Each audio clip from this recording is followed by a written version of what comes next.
नमस्कार मित्रांनो, सर्वांचं स्वागत आहे आपल्या या डेली करंट अफेअर्स यूट्यूब चॅनलवर। येथे तुम्हाला दररोजच्या महत्त्वाच्या घडामोडींवर सराव करता येईल। तर चला सुरू करूया। आज आपण जानेवारी 18 या दिवसातील काही महत्त्वाच्या चालू घडामोडींवर आधारित प्रश्न बघणार आहोत।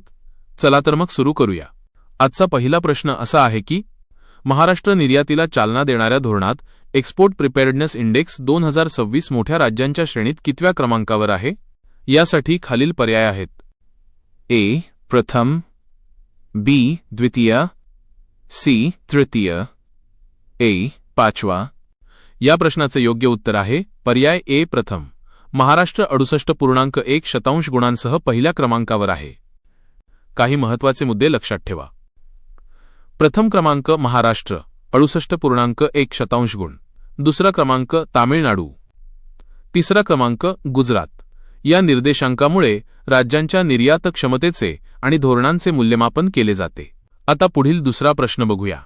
भारतीय नौदलाने नुकताच कोणत्या देशासोबत 18 जानेवारीच्या सुमारास द्विपक्षीय युद्धसराव मिलिटरी एक्सरसाइज आयोजित केला आहे?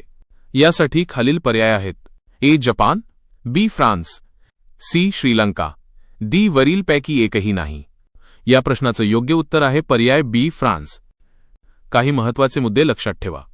भारत आणि फ्रान्स यांच्यातील या नौदल सरावाला वरुणा असे संबोधले जाते। हा सराव दोन्ही देशांमधील धोरणात्मक भागीदारी मजबूत करण्यासाठी आणि सागरी सुरक्षा वाढवण्यासाठी आयोजित केला जातो। या सरावात दोन्ही देशांच्या युद्धनौका, पाणबुड्या आणि लढाऊ विमाने सहभागी होतात। आता पुढील तिसरा प्रश्न बघूया।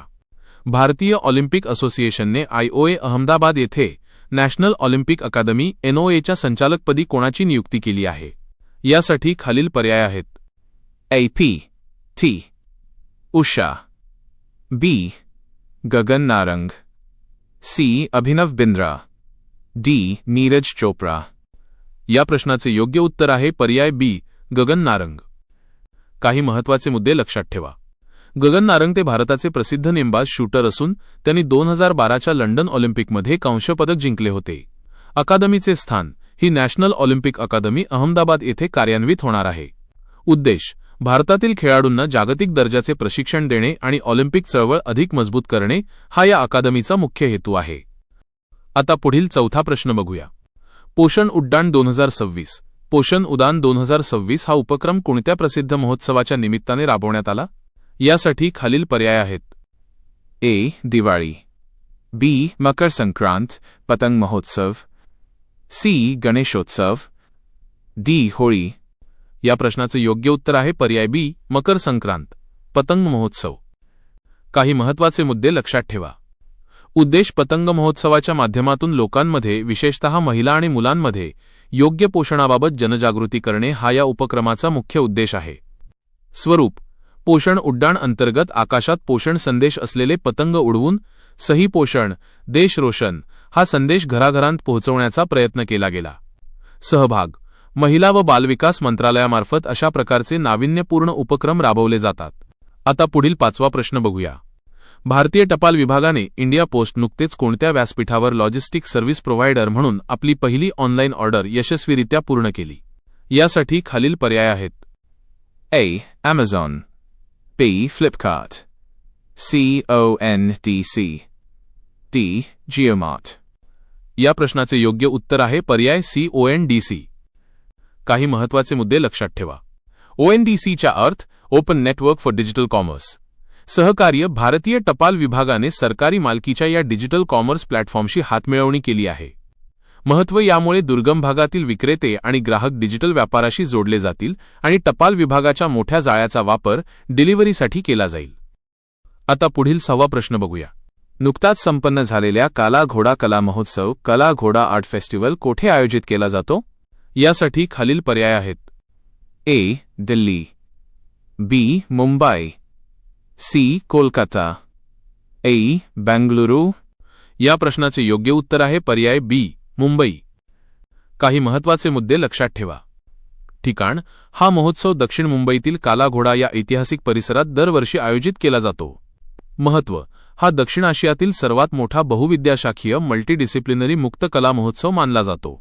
इतिहास: या महोत्सवाची सुरुवात 1999 मध्ये झाली असून यात चित्रकला, संगीत, नृत्य आणि साहित्याचा मोठा वारसा पाहायला मिळतो। आता पुढील 7वा प्रश्न बघूया। नुकत्याच 18 जानेवारी 2026 रोजी झालेल्या चर्चेनुसार महाराष्ट्र सरकारने कोणत्या शहरात नवीन आयटी हब उभारण्याची घोषणा केली आहे?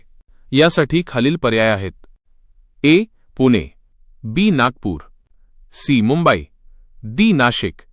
या प्रश्नाचे योग्य उत्तर आहे पर्याय बी. नागपूर. काही महत्त्वाचे मुद्दे लक्षात ठेवा. प्रकल्पाचे नाव न्यू नागपूर. न्यू नागपूर उपक्रमांतर्गत हा प्रकल्प राबवला जात आहे. उद्देश नागपूरला जागतिक दर्जाचे ग्लोबल कॅपॅबिलिटी सेंटर जीसीसी आणि आयटी हब म्हणून विकसित करणे, जेणेकरून विदर्भातील तरुणांना स्थानिक पातळीवर रोजगाराच्या संधी मिळतील. गुंतवणूक. या हायटेक सिटी प्रकल्पासाठी सुमारे 6,500 कोटी रुपयांच्या आराखड्याला मंजुरी मिळाली असून हिंगणा तालुक्यात सुमारे 700 हेक्टरवर हे हब उभारले जाणार आहे. वैशिष्ट्य. येथे प्लग अँड प्ले मॉडेलवर आधारित पायाभूत सुविधा उपलब्ध करून दिल्या जातील. आता पुढील 8वा प्रश्न बघूया. दी आयडिया ऑफ इंडिया या नवीन पुस्तकाचे लेखक कोण आहेत? जानेवारी 18 रोजी प्रकाशनामुळे चर्चेत. यासाठी खालील पर्याय आहेत. ए. शशी थरूर, बी. रामचंद्र गुहा, ए. सी. अमर्त्य सेन, डी. अरुंधती रॉय. या प्रश्नाचे योग्य उत्तर आहे पर्याय बी. रामचंद्र गुहा. काही महत्त्वाचे मुद्दे लक्षात ठेवा. रामचंद्र गुहा हे प्रसिद्ध भारतीय इतिहासकार आणि लेखक आहेत. पुस्तकाचा विषय. या पुस्तकात भारताचा इतिहास, लोकशाहीची मूल्ये आणि आधुनिक भारताच्या जडणघडणीवर प्रकाश टाकण्यात आला आहे. आता पुढील 9वा प्रश्न बघूया. Global fire power index 2026. Global fire power इंडेक्सनुसार लष्करी ताकदीच्या बाबतीत भारत जगात कितव्या क्रमांकावर आहे? यासाठी खालील पर्याय आहेत. ए. दुसऱ्या, बी. तिसऱ्या, सी. चौथ्या, ए. डी. 5व्या. या प्रश्नाचे योग्य उत्तर आहे पर्याय सी. चौथ्या. काही महत्त्वाचे मुद्दे लक्षात ठेवा. क्रमवारी. अमेरिका प्रथम, रशिया द्वितीय आणि चीन तृतीय, नंतर भारत जगातील चौथी सर्वात मोठी सैन्य शक्ती आहे. भारताने आपले चौथे स्थान कायम राखले असून स्वदेशी संरक्षण तंत्रज्ञान आणि विशाल सैन्य दलामुळे भारताची स्थिती मजबूत आहे. निर्देशांक. हा निर्देशांक जगातील 145 देशांच्या लष्करी क्षमतेचे 60हून अधिक घटकांच्या आधारावर मूल्यमापन करतो. 2026च्या अहवालानुसार भारताचा पॉवर इंडेक्स PWRINDEX स्कोर 0.1346 इतका आहे. आता पुढील 10वा प्रश्न बघूया. नुकतेच जानेवारी 18 रोजी कोणत्या राज्य सरकारने मुख्यमंत्री युवा आत्मनिर्भर योजना यूथ सेल्फ रिलायन्स स्कीम सुरू करण्याची घोषणा केली? यासाठी खालील पर्याय आहेत. ए. महाराष्ट्र, बी. मध्य प्रदेश, सी. उत्तर प्रदेश, डी. गुजरात. या प्रश्नाचे योग्य उत्तर आहे पर्याय बी. मध्य प्रदेश. काही महत्त्वाचे मुद्दे लक्षात ठेवा. उद्देश. मध्य प्रदेशातील सुशिक्षित बेरोजगार तरुणांना स्वतःचा उद्योग किंवा व्यवसाय सुरू करण्यासाठी आर्थिक सहाय्य पुरवणे हा या योजनेचा मुख्य हेतू आहे. स्वरूप. या योजनेअंतर्गत तरुणांना कमी व्याजदरात कर्ज आणि सरकारकडून अनुदान सबसिडी दिले जाणार आहे, जेणेकरून ते नोकरी मागणारे न राहता नोकरी देणारे बनतील. घोषणा. मुख्यमंत्री डॉक्टर मोहन यादव यांनी या योजनेची घोषणा करत मध्य प्रदेशातील युवकांना आत्मनिर्भर होण्याचे आवाहन केले आहे. आता पुढील 11वा प्रश्न बघूया. नुकतेच प्रकाशित झालेले द लास्ट फ्रंटियर हे पुस्तक कोणत्या भारतीय शास्त्रज्ञाच्या जीवनावर आधारित आहे? यासाठी खालील पर्याय आहेत. A. Doctor APJ Abdul Kalam, BK Sivan, CS Somanath, D. Homi Bhabha. या प्रश्नाचे योग्य उत्तर आहे पर्याय CS सोमनाथ. काही महत्त्वाचे मुद्दे लक्षात ठेवा. सोमनाथ ते भारतीय अंतराळ संशोधन संस्थेचे इस्रो विद्यमान अध्यक्ष आहेत. पुस्तकाचा विषय. या पुस्तकात त्यांच्या वैयक्तिक प्रवासासोबतच चंद्रयान-3 मोहिमेचे यश आणि भारताच्या अंतराळ क्षेत्रातील प्रगतीवर भाष्य करण्यात आले आहे. आता पुढील 12वा प्रश्न बघूया. जगातील सर्वात मोठा सौर ऊर्जा प्रकल्प सोलार पॉवर प्लांट कोणत्या भारतीय राज्यात कार्यान्वित झाला आहे? यासाठी खालील पर्याय आहेत. A. Rajasthan Bhadla, B. Gujarat Khavda, C. Maharashtra, D. Tamil Nadu. या प्रश्नाचे योग्य उत्तर आहे पर्याय B. Gujarat Khavda renewable energy park. काही महत्त्वाचे मुद्दे लक्षात ठेवा. ठिकाण. हा प्रकल्प गुजरातच्या कच्छ जिल्ह्यातील खावडा येथे स्थित आहे. क्षमता. हा जगातील सर्वात मोठा सौर आणि पवन ऊर्जा हायब्रिड प्रकल्प आहे, ज्याची एकूण क्षमता 30 गिगावॉट इतकी नियोजित आहे. महत्त्व. हा प्रकल्प भारताच्या नेट झिरो उत्सर्जनाचे लक्ष्य गाठण्यासाठी अत्यंत महत्त्वाचा आहे. यापूर्वी राजस्थानचा भादला सोलर पार्क हा सर्वात मोठा प्रकल्प मानला जात असे, परंतु आता खावडा प्रकल्पाने त्याला मागे टाकले आहे. आता पुढील 13वा प्रश्न बघूया.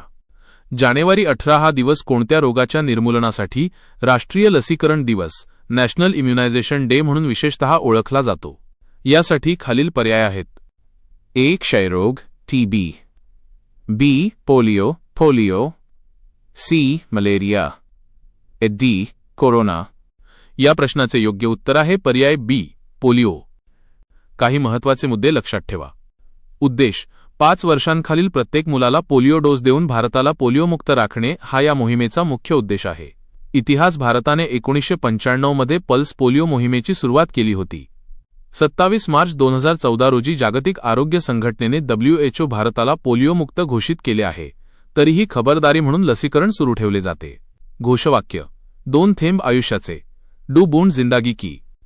आता पुढील 14वा प्रश्न बघूया. देशातील पहिले संविधान साक्षर कॉन्स्टिट्यूशन लिटरेट जिल्हा म्हणून कोणत्या जिल्ह्याची घोषणा नुकतीच करण्यात आली? यासाठी खालील पर्याय आहेत.